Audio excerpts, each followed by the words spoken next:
அனைவருக்கும் வணக்கம்மா. இன்னைக்கு வெள்ளிக்கிழமை இல்லையா? பூஜை அறையில உப்புடன் இந்த பொருளை சேர்த்து வச்சோம்னா, நம்ம வீட்ல மகாலட்சுமி நிரந்தரமா தங்கியிருப்பாங்க.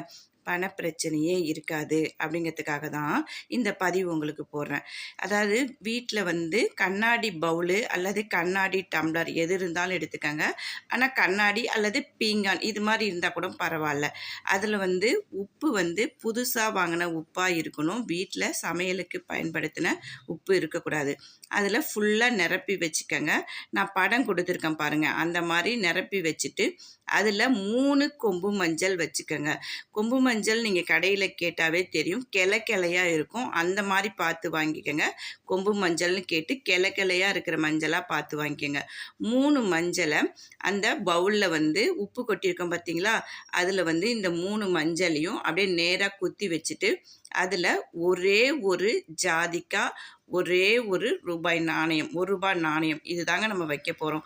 இதை வெள்ளிக்கிழமைக்கு நம்மளுடைய மகாலட்சுமி படத்துக்கு முன்னாடி வச்சிடணுங்க.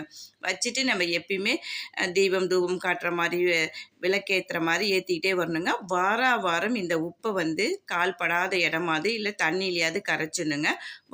வாரம் வெள்ளிக்கிழமைக்கு புது உப்பு தாங்க மாற்றிட்டு வரணும்.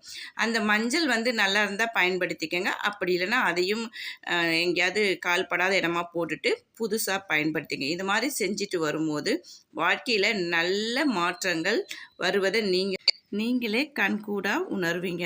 நம்ம வீட்டில் பணப்பிரச்சனையே இருக்காதுங்க.